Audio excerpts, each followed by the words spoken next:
coming to this very interesting and important conference today.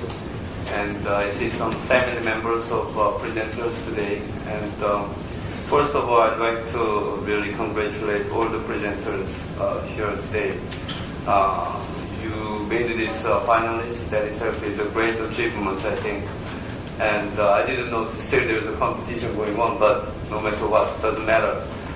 Simply you are making your case and presenting your case in front of this great audience today itself is a great honor and success and achievement. And on that, I really congratulate again for your hard work and effort. And I really look forward to your idea, the answer, as President Kim Kyung-guk said in his keynote speech. And today says this first session, and of course it's my great pleasure and honor to moderate this first session with two very bright and promising gentlemen, Mr. Kim Do-yoon from the University College of London and Mr. Kang Shin-woo, University of Oxford. And today's session will proceed. We have about 1 hour and 20 minutes. So each presenter will be given 20 minutes for their presentation, followed by my short comment and question. And also then I will, of course, they will answer to my comment or question. And then maybe more importantly, I will open this floor to the audience, so that if you have any comment or question, again, please do so without any kind of reservation. So we are about a little 10 minutes behind our original schedule, but I think we have enough time for our first session. So without further ado, you are ready? Mr. Kim Do-yoon, please.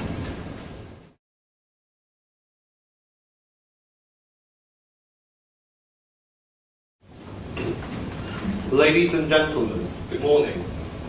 Before presenting my research paper, I'd like to briefly introduce myself. I am a New York State Attorney at Law and trainee solicitor of England and Wales at the London office of Reed Smith and International Law Firm. I have graduated Harrow School, University College London, with a Bachelor of Laws degrees in 2008 and have completed my legal education at the College of Law of England and Wales. It is an honour to be able to present my research paper to you today. Now, without further ado, I'd like to first give you an outline and structure of this presentation.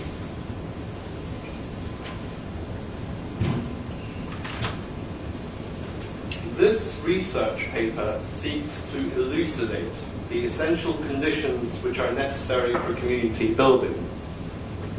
The first part will clarify key concepts. The second part will consider the concept of the rule of law. The third and the final part will establish common goals that politics should seek to achieve when building a community, and I will propose Venice's objective goods as those goals. And obviously at the end I will give you my conclusions. Building a stable community has been and still is the leitmotif of modern politics around the world. This is clear from the statements made in the United Kingdom by the Conservative and Liberal Democrats parties respectively. Building a strong, more integrated communities is central to our vision for Britain, and it's time to put communities back together. Despite this pervasive aspiration to build communities, political parties and individuals have diverse opinions as to the method and purpose of building a community. These observations may seem like a perplexing beginning to our discussion of community building. However, to take such a position would be imprudent, because the varied views on politics of community building were given to illustrate a common problem in all literature concerning community building, namely, that there isn't a meaningful delineation of fundamental concepts such as community and community building. Without consideration of these two concepts, we will not be able to properly discuss the politics of community building, as to do so would be equivalent to trying to gun down a target with a blindfold over your eyes. A community has been defined in a number of ways. A group of people living in a specific geographical area, a group with common interests or origins, or a fellowship being alike in some way. CBIB argues that the true meaning of community is mostly lost in modern society, and definitions above do not amount to community because the main purpose of community building are peacemaking and reconciliation. How nice it is to someone speaking of jurisprudence, because it's extremely rare for the topic of jurisprudence to come up at a conference like this where everyone gives practical answers. I think we might be the only ones that are not going to give any answers, then there'll be more questions than we begin. Good morning, already Professor and everyone else. My name is Shinu Kang and I read politics, philosophy and economics at the University of Oxford. And as you can see, my topic is conservatism, which is a philosophical topic for me. And I carry this philosophical guilt in carrying something so impractical and so up in the air to a practical conference as this. But hopefully you might get some valuable insight, hopefully, to what you consider important in your own fields. My starting point is the general election in the United Kingdom that was held in May this year. Historically decisive election results. Britain had a hung parliament, which means that no party had an overall single majority, so no party could form a government on its own. So what happened, to the dismay of some and great surprise to most, was the Conservative Party decided to form a coalition government with the Liberal Democrats. And as some of you already know, Conservative lie on the centre-right, or the right of the ideological spectrum, traditional ideological spectrum, and Liberal Democrats obviously on the centre-left.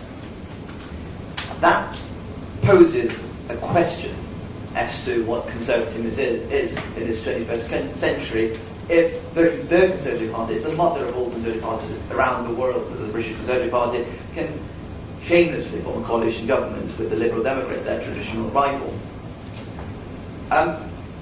Some may dismiss it as just an electoral attack that David Cameron, the new leader of the British Conservative Party, used to get into 10 Downing Street to become the Prime Minister after more than a decade of Labour rule in Great Britain. But what I'd like to point out is that a sense of shift in the way we discuss conservatism, not just in Britain but around the world. And one illustration I have of this is a logo change in the British Conservative Party. Now that is the old Conservative Party logo, called the Torch of Freedom. That was adopted by Margaret Thatcher in the 1980s, the kind of holding the torch of liberty. Cameron came in 2006, he changed the party logo to Conservatives. And as you know, the British people don't change things easily or very often. So that was a remarkable change. Now you can see that's a scribbled oak tree, Conservatives hugging an oak tree, which I think actually disgusted quite a few Conservatives. They're all Conservatives.